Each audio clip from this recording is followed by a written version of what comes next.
What's going on, guys? Steve Pulaski here, coming back with another review. Two reviews coming up today. This one of James DeMonaco's The Purge, okay? And I look a little different. There's two things that are different about this review. So one, I'm wearing a white shirt for reasons I'm not going to explain. And two, the other thing that's different is that I'm doing it on a Friday. Normally I do movie reviews on like on Saturday afternoon, okay, or Sunday afternoon.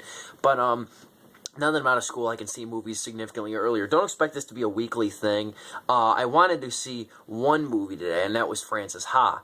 And I did wind up seeing it. And then I went to see The Purge as well, okay? So I got two movies in. They were both real short movies, both only about 86 minutes long. I think they were both 86 minutes long. So I watched both of them. I might see The Internship tomorrow, but I don't know as of now, though. It's all up in the air. I'm not positive.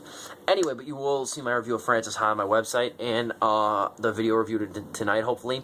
And then the Purge review, hopefully I'll get it on Influx Magazine. I want to get it on as soon as I possibly can for you guys, because I know this is a big movie. It's probably going to make one of the top 3 box office spots, if not the top box office spot. Okay, if it can beat Fast 6. But I know a lot of you wanted to hear my opinion on it, though. I got tons of requests for this movie, so I want to try and give you guys what you want. Like I always try and do. I always want to satisfy you guys. You guys are the reason for my success. I want to make you guys happy. I want to keep you guys coming back to my site. Anyway, so The Purge, okay? It's by the company Platinum Dunes, which is Michael Bay's company. And you already know my feelings on Michael Bay, okay? He made his first good movie this year. He made Pain and Gain, which I really, really like. The more I think about it, the more I like it. But, so The Purge, where do I get started with? Basically, it's the year 2022, and unemployment is at 1%, okay? And it's all because of this social policy that's been enacted called The Purge. Now, what is The Purge? It is, for 12 hours, 1 day a year, all crime is legal. Murder's legal, robberies are legal, looting's legal, just anything destructive or anything that was previously against the law is not against the law anymore for this period of 12 hours. And somehow that makes crime go down to like nothing. And so then what winds up happening, though, is focuses on a family. I think they're the Satans, they're called. And James Satan is played by Ethan Hawke, and I love Ethan Hawke. I've seen a lot of his movies. He was great in Gattaca, which is a role he doesn't get much credit for. I haven't seen the Before movies, like Before Sunset, Before Sunrise, Before Sunset, now there's Before Midnight, which is out this same weekend. But I haven't seen any of them, though.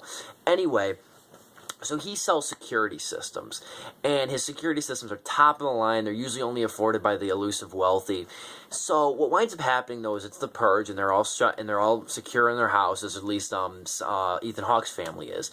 Then his son spots on the monitors that they have in their house of the outside a black homeless man running down the street, or who appears to be a homeless man. So the kid disarms the system and allows the guy to come in. Brilliant, right? You know, if the damn system had a child safety lock, the movie would have been over in 25 minutes. Anyway, so what winds up happening then is these group of maybe 12 goons, they're like these real weird people that are huge purgers. They're part of the wealthy, and their goal during the purge is to eliminate the moochers or the homeless people or the lower class.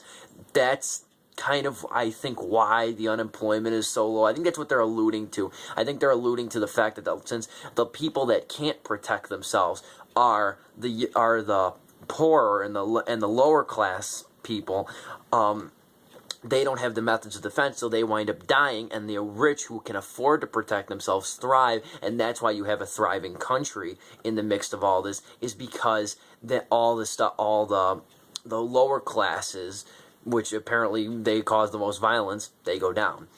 And then it's basically they want this guy, they want him to come out there. They don't approve the group of these weird purgers, these preppers or whatever. They don't want the homeless man in the house. They want to kill him, okay? So Ethan Hawke has to make the decision whether with his family and whether to let the guy go or let him stay in there. And the guys are threatening to tear down the security system, get through his house, and kill his family. It is a very violent movie, okay? I'm going to tell you that right now. It's a very violent movie, and it's also not a very good movie, to be honest. The thing that annoyed me the most about this movie, okay? But first, I just want to say the one thing. I can't think of the guy's name, but the villain in this movie, the guy who leads the group of purgers, the prepping purgers or whatever. That guy is great. He's got real slick back blonde hair. If they ever remake this movie, I want to try and get a casting call for that role, because I would love to be the sarcastic, smarmy character in that I think I could do a pretty good job with that. I love that character, though. He was the best character by far.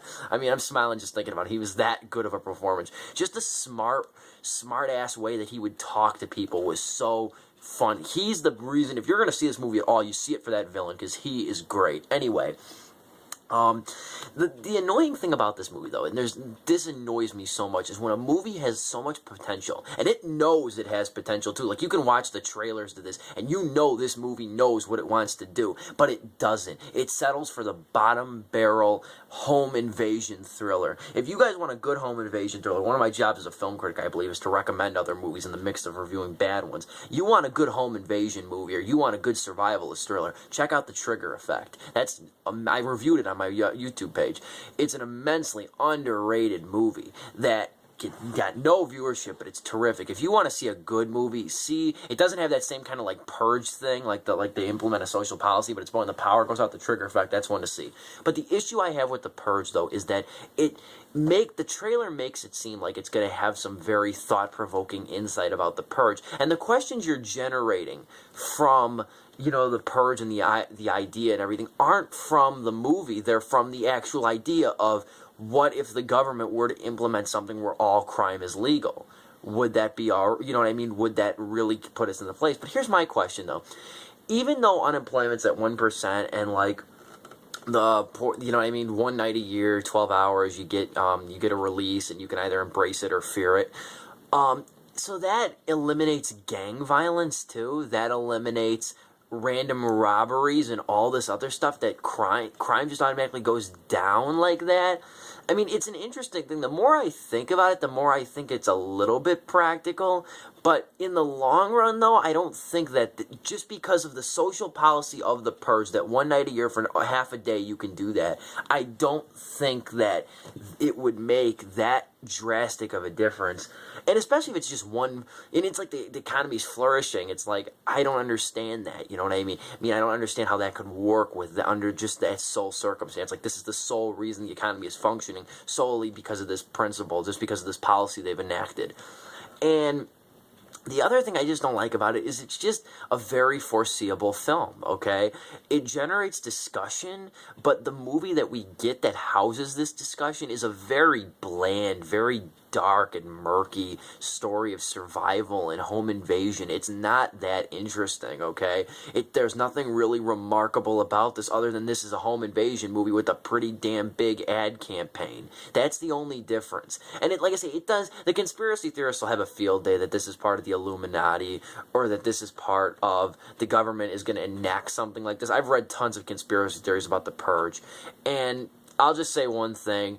Congress can barely agree on a bill to get, a relief fund, let alone. Do you think they're going to legalize murder in less than a decade or less than a year or whatever? I don't think so. I couldn't see this happening. But it is an interesting little tidbit of thought, though. It's food for thought. It honestly is. But the movie that houses this is just not a very strong movie. The most annoying thing, though, is it passes up a great opportunity at social commentary, and it doesn't do it. It just goes for the very cheap thrills in it. And there are some moments in this movie that are just aggravating too, because this plot would not be happening if the damn kid was more supervised. And then this kid too, it's the son that sets off the alarm and gets the homeless man in the house.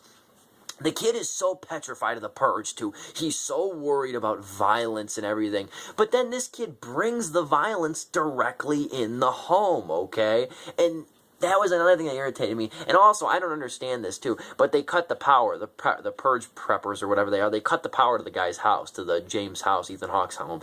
And then his monitors on his TV still work, so he can monitor things. It's like, okay, do you have a generator? You know what I mean? How does that work? But I don't know. It's a very mediocre movie, and it just really passed up a great opportunity at social commentary. It's some kind of a cinematic sin that it did so. But overall, out of 4 stars, I'm going to give it a 2.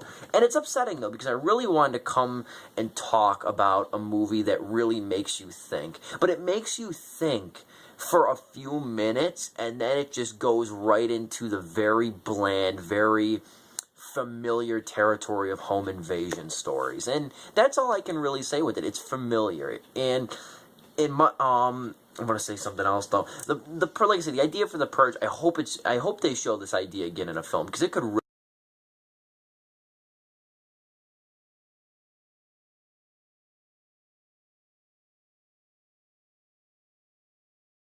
Purge, which is going for the thrills and the cheapness and the schlock, and that's it. They didn't go for the deeper underlying thought-provoking insight that the idea of the Purge would bring. Okay. Anyway, and also that robotic voice that gives the warning and the alert that the Purge has commenced. That voice will still haunt me. Just want to let you know. Anyway, so I'll review Frances Ha hopefully tonight again, and I'll upload the video. And then I'm going to review hopefully The Internship tomorrow. If not, next week. What am I doing next week? Next week is Man of Steel, and This Is the End. Hopefully. Anyway, thank you guys for watching. If you haven't, I'll talk to you guys later. Bye.